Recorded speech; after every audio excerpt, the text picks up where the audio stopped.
Hi friends, ആർഫറയിലേക്ക് എല്ലാവർക്കും ഒരിക്കൽ കൂടി സ്വാഗതം. നമ്മളൊരു മ്യൂച്വൽ ഫണ്ട് വാങ്ങാൻ വേണ്ടി സെർച്ച് ചെയ്യുമ്പോൾ ഏറ്റവും അധികം പരിഗണിക്കുന്ന ഒരു കാര്യമാണ് അതിൻ്റെ അസറ്റ് അണ്ടർ മാനേജ്മെൻറ്റ്. അതായത് എത്രമാത്രം എമൗണ്ട് അവർ ആ ഒരു സ്കീമിൽ ഈ മ്യൂച്വൽ ഫണ്ട് ഇൻവെസ്റ്റുമായി ബന്ധപ്പെട്ടിട്ട് അവർ കൈകാര്യം ചെയ്യുന്നുണ്ട്.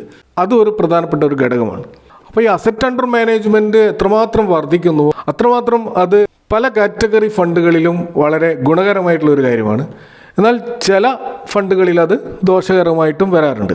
ഇപ്പോൾ സ്വാഭാവികമായിട്ടും അസറ്റ് അണ്ടർ മാനേജ്മെൻറ്റ് വർദ്ധിക്കുമ്പോൾ ആ ഫണ്ട് ഹൗസിനെ സംബന്ധിച്ചിടത്തോളം അവരുടെ ഓപ്പറേഷണൽ കോസ്റ്റ് കുറയാനുള്ള എല്ലാ സാധ്യതയുണ്ട്. കാരണം 1000 കോടി കൈകാര്യം ചെയ്യുമ്പോഴും 50,000 കോടി കൈകാര്യം ചെയ്യുമ്പോഴും ബേസിക് ആയിട്ടുള്ള ഇൻഫ്രാസ്ട്രക്ചറൊക്കെ സെയിം ആയിരിക്കും. അതുകൊണ്ട് തന്നെ കോസ്റ്റ് കുറയ്ക്കാൻ അവർക്ക് സാധിക്കും. അപ്പോൾ അതുകൊണ്ട് തന്നെ എക്സ്പെൻസ് റേഷ്യോ കുറയും. അത് സ്വാഭാവികമായിട്ടും ഇൻവെസ്റ്റേഴ്സിൻ്റെ നെറ്റ് റിട്ടേൺസിൽ അത് പ്രതിഫലിക്കുകയും ചെയ്യും. അതുകൂടാതെ ഹൈ AUM ഉള്ള ഫണ്ട് ഹൗസുകളെ സംബന്ധിച്ചിടത്തോളം അവർ വലിയ തോതിലുള്ള റിഡംഷൻ പ്രഷർ നേരിടുകയില്ല. ഇപ്പോൾ ഒരു പാനിക്കായിട്ട് ആളുകൾ മ്യൂച്വൽ ഫണ്ടുകളൊക്കെ വിൽക്കാൻ തുടങ്ങുമ്പോൾ ഒരു ലാർജ് AUM കൈകാര്യം ചെയ്യുന്ന ഒരു ഫണ്ട് സ്കീമിനെ സംബന്ധിച്ചിടത്തോളം അത് അവരെ സംബന്ധിച്ചിടത്തോളം ഒരു വെല്ലുവിളിയേ അല്ല. അവർക്കത് ഈസി ആയിട്ട് റിഡീം ചെയ്ത് കൊടുക്കാൻ സാധിക്കും. വലിയ ഫണ്ട് ഹൗസുകളെ സംബന്ധിച്ചിടത്തോളം അവർക്ക് ബ്രോക്കേഴ്സുമായിട്ട് വലിയ തോതിൽ നെഗോഷിയേറ്റ് ചെയ്യാൻ സാധിക്കും. നമുക്കറിയാം, സ്റ്റോക്ക് മാർക്കറ്റിൽ ബ്ലോക്ക് ഡീലുകളും ബൾക്ക് ഡീലുകളൊക്കെ നടക്കാറുണ്ട്. അവിടെ ഈ മ്യൂച്വൽ ഫണ്ട് ഹൗസുകളെ സംബന്ധിച്ചിടത്തോളം അവരായിരിക്കും പലപ്പോഴും ഇവിടെ ഒരു പ്രധാനപ്പെട്ട ബയറായിട്ടോ സെല്ലറായിട്ടോ നിൽക്കുക. അപ്പോൾ അത്തരം സന്ദർഭങ്ങളിൽ വലിയ AUM എമൗണ്ടുള്ള മ്യൂച്വൽ ഫണ്ടുകളെ സംബന്ധിച്ചിടത്തോളം ഇങ്ങനെ ഒരു ബ്ലോക്ക് ഡീൽ നടത്തുമ്പോൾ ബ്രോക്കേഴ്സുമായി ബന്ധപ്പെട്ട് വലിയ തോതിൽ നെഗോഷിയേറ്റ് നടത്തിക്കൊണ്ട് ഡിസ്കൗണ്ട് റേറ്റിൽ ആ സ്റ്റോക്കുകൾ വാങ്ങാനോ അല്ലെങ്കിൽ നല്ല റേറ്റിൽ വിൽക്കാനോ സാധിക്കും. അപ്പോൾ അതൊരു പ്രധാനപ്പെട്ട ഒരു അഡ്വാൻറ്റേജ് ആണ്. ഇത് കൂടാതെ അവർക്ക് വലിയ തോതിൽ അവരുടെ ഫണ്ട് ഡൈവേഴ്സിഫൈ ചെയ്യാൻ സാധിക്കും. അപ്പോൾ ആ റിസ്ക് മാനേജ് ചെയ്യാൻ വേണ്ടിയിട്ട് ഡൈവേഴ്സിഫിക്കേഷൻ കൂടാതെ ഫണ്ടുകൾ ഹെഡ്ജ് ചെയ്യാനും അതിന് കറസ്പോണ്ടിങ് ആയിട്ടുള്ള സെക്യൂരിറ്റികൾ ഇൻവെസ്റ്റ് ചെയ്യാനും ഒക്കെ ഇവർക്ക് സാധിക്കും. അതുകൂടാതെ വലിയ ഹൗസുകളെ സംബന്ധിച്ചിടത്തോളം അവർക്ക് വലിയ പേയ്മെൻറ്റ് നടത്തിക്കൊണ്ട് നല്ല റിസർച്ച് ടീമുകളെ ഉണ്ടാക്കാനും അതുവഴി ബെറ്റർ ഇൻഫോംഡ് ആയിട്ടുള്ള ഡെസിഷൻസ് എടുക്കാൻ അവർക്ക് സാധിക്കും. എന്നാൽ ചില ഘട്ടങ്ങളിൽ ഓവർ AUM ഉള്ള കമ്പനികളെ സംബന്ധിച്ചിടത്തോളം അവർക്ക് അവരുടെ ചില ലിമിറ്റേഷൻസ് ഉണ്ട്. ഇപ്പോൾ ഒരു ചെറിയ AUM ഉള്ള കമ്പനികളെ സംബന്ധിച്ചിടത്തോളം അവർക്ക് കൂടുതലായിട്ട് സ്റ്റോക്കുകൾ വാങ്ങാനും വിൽക്കാനും വളരെ എളുപ്പത്തിൽ സാധിക്കും.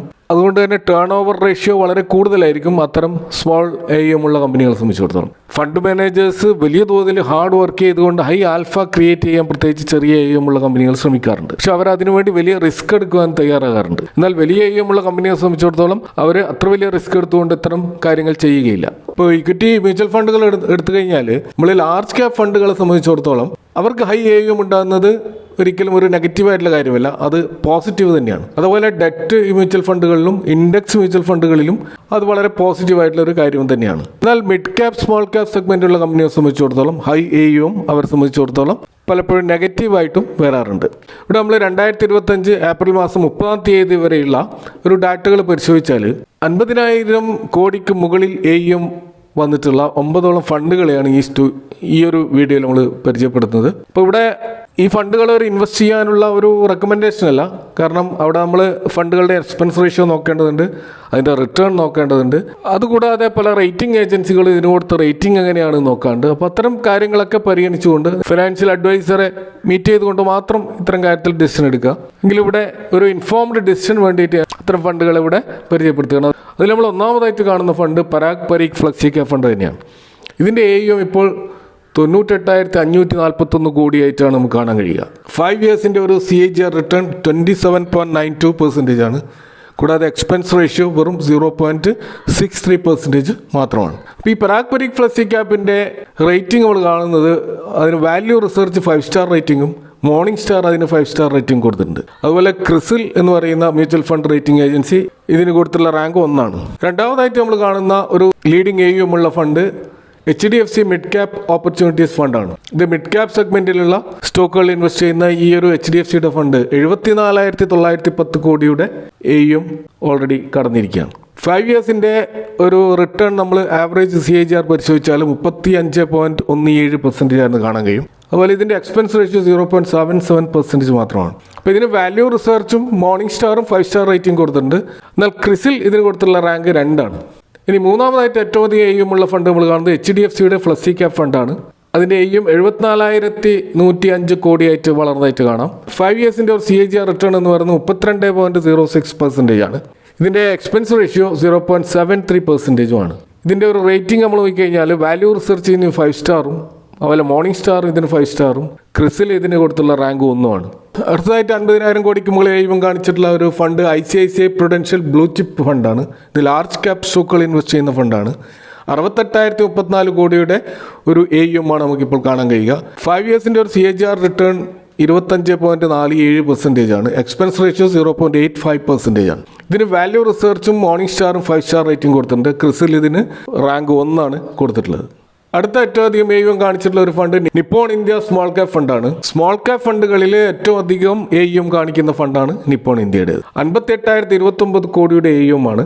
5 ഇയേഴ്സിൻ്റെ ഒരു CAGR റിട്ടേൺ എന്ന് പറയുന്നത് 41.37% ആണ്. അപ്പോൾ AUM ഏറ്റവും അധികമുള്ള കമ്പനികൾ ഏറ്റവും അധികം റിട്ടേൺ നൽകിയ ഒരു ഫണ്ടാണ് Nippon India small cap fund. ഇതിൻ്റെ എക്സ്പെൻസ് റേഷ്യോ കാണുന്നത് 0.65% ആണ്. വാല്യൂ റിസർച്ച് ഇതിന് 4 സ്റ്റാർ റേറ്റിംഗേ കൊടുത്തിട്ടുള്ളൂ. മോർണിംഗ് സ്റ്റാർ ഇതിന് 5 സ്റ്റാർ റേറ്റിംഗ് കൊടുത്തിട്ടുണ്ട്. അതുപോലെ ക്രിസിൽ ഇതിന് റാങ്ക് 2 മാത്രമാണ് കൊടുത്തിട്ടുള്ളത്. അടുത്ത AUM കാണിക്കുന്നത് ICICI Prudential വാല്യൂ ഡിസ്കവറി ഫണ്ടാണ്. വാല്യൂ ഓറിയൻറ്റഡ് ആയിട്ടുള്ള ഇൻവെസ്റ്റ്മെൻറ്റ് ചെയ്യുന്ന ഈ ഒരു ഫണ്ട് 51,112 എന്നുള്ള ഒരു AUM ആണ് നിലവിൽ കാണിക്കുന്നത്. 5 ഇയേഴ്സിൻ്റെ CAGR റിട്ടേൺ 30.34% ആണ്.